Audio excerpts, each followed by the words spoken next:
Hello and welcome to my channel FT International. मैं हूं फरमान तुर्की। दोस्तों, आज हम बात करने वाले हैं गाजा स्ट्रिप। जी हाँ दोस्तों, जिसको लोग गाजा पट्टी के नाम से जानते हैं।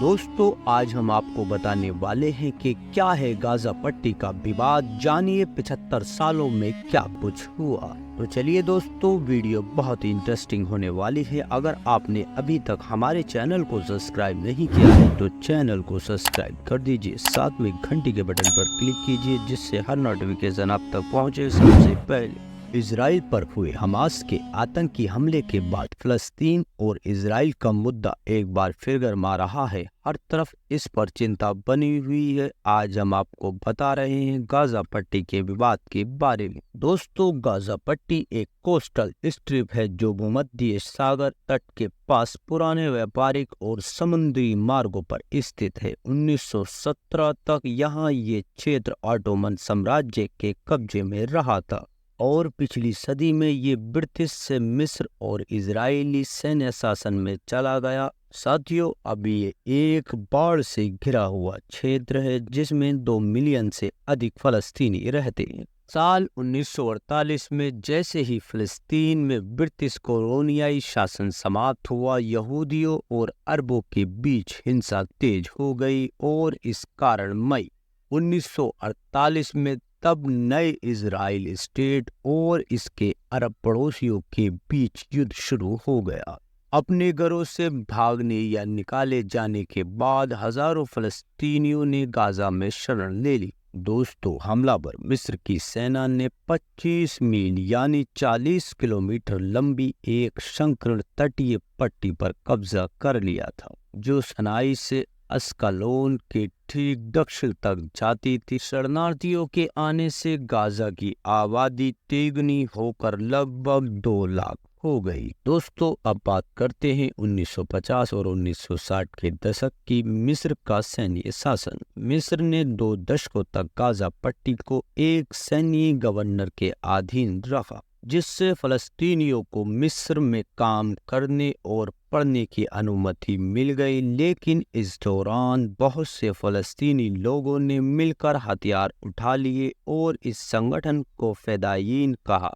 इनमें से कई शरणार्थी भी थे। उन्होंने इजराइल में हमले किए और बदला लिया। संयुक्त राष्ट्र ने एक शरणार्थी एजेंसी UNRWA की स्थापना की जो आज गाजा में 1.6 मिलियन रजिस्टर्ड फलस्तीनी शरणार्थियों के साथ साथ जॉर्डन, लेबनान, सीरिया और वेस्ट बैंक में फलस्तीनियों के लिए काम करती है। 1967 के मिडिल ईस्ट वॉर में इजराइल ने गाजा पट्टी पर कब्जा कर लिया। उस वर्ष इजरायली जनगणना के अनुसार गाजा की जनसंख्या 3,94,000 थी जिनमें से कम 60% शरणार्थी थे। मिस्रवासियों के चले जाने के बाद कई गाजा श्रमिकों ने इजराइल के अंदर कृषि, निर्माण और सेवा उद्योगों में नौकरी ले ली, यहाँ तक कि वो उस समय आसानी से पहुंच सकते थे।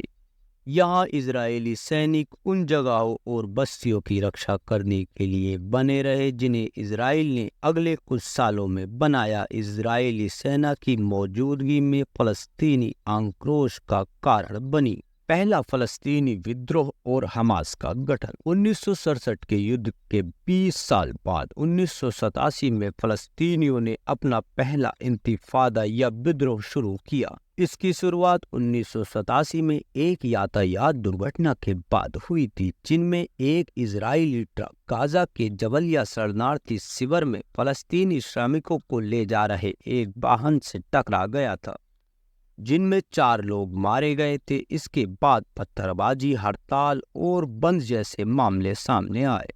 इस गुस्से को भांपते हुए मिस्र स्थित मुस्लिम ब्रदरहुड ने गाजा में एक सशक्त फलस्तीनी शाखा हमास बनाई। हमास इजराइल द्वारा कब्जे वाले फलस्तीन में इजराइल के विनाश और इस्लामी शासन की बहाली के लिए समर्पित यासिर अराफात की धर्मनिरपेक्ष फतेह पार्टी का प्रतिद्वंदी बन गया। अराफात ने फलस्तीन मुक्ति संगठन का नेतृत्व किया 1993 में हुआ ओस्लो समझौता। इजराइल और फलस्तीन ने 1993 में एक ऐतिहासिक शांति समझौते पर हस्ताक्षर किए, जिसके परिणाम स्वरूप फलस्तीनी प्राधिकरण का निर्माण हुआ।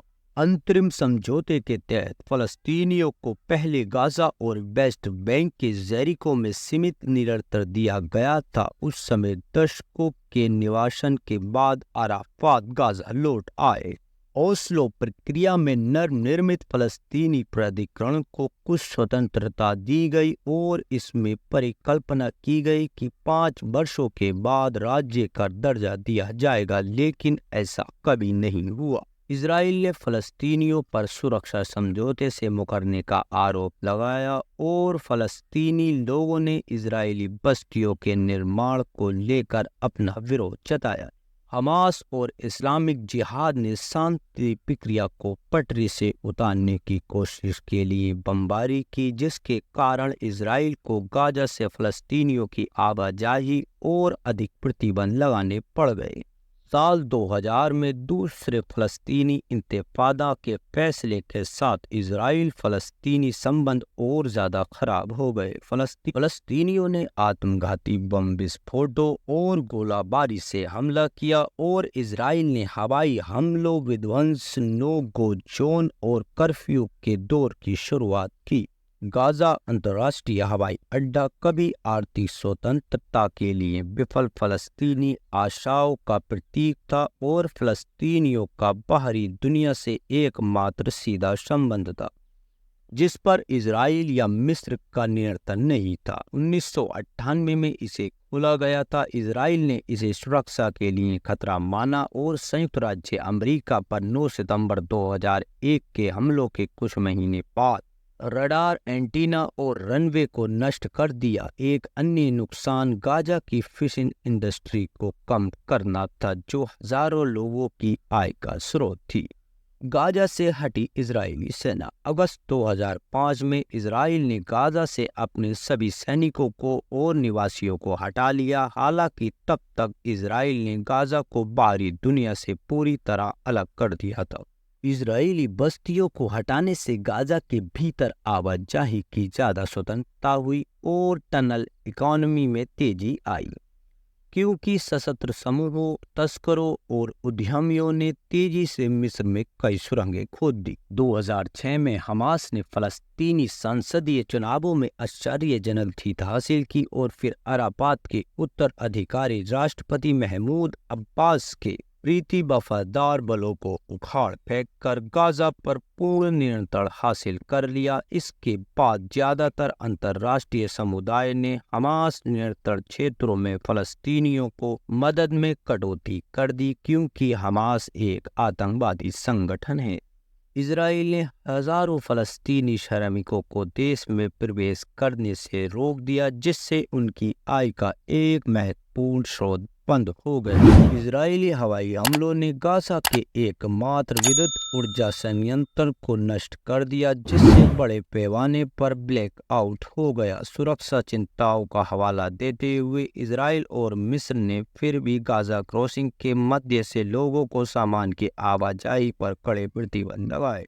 लगातार चल रहा है संघर्ष। इजराइल और फलस्तीनी आतंकवादी समूह के बीच संघर्ष, हमले और प्रतिरोध के कारण गाजा की अर्थव्यवस्था को बार बार नुकसान उठाना पड़ा है। 2023 से पहले सबसे खराब लड़ाई 2014 में हुई थी, जब हमास और अन्य समूह ने इजराइल के प्रमुख शहरों पर रॉकेट दागे थे। इजराइल ने हवाई हमलों और तोपखाने की बमबारी की, जिससे गाजा में बस्तियां तबाह हो गईं, जिसमें 2100 से अधिक फलस्तीनी मारे गए, जिसमें अधिकतर नागरिक थे। इजराइल ने अपने मृतकों की संख्या 67 सैनिक और 6 नागरिक बताई थी। 7 अक्टूबर 2023 को हमास के आतंकियों ने इजराइल पर अचानक हमला किया, कस्बों में तोड़फोड़ की, सैकड़ों लोगों को मारा और दर्जनों बंधकों को वापस गाजा ले गए। इसके बाद इजराइल ने हमास को खत्म करने का वादा किया और अब लगातार जंग जारी है।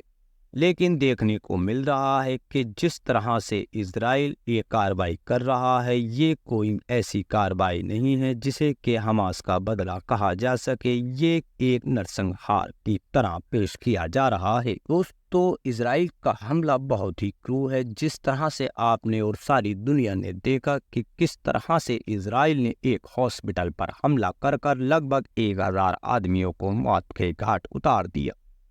दोस्तों, इजराइल के इस हमले के पीछे बहुत से विद्वान मानते हैं कि ये वेस्ट और अमेरिका की उसको दी जाने वाली खुली छूट है, जिससे कि इजराइल अपनी गुंडागर्दी दिखा रहा है।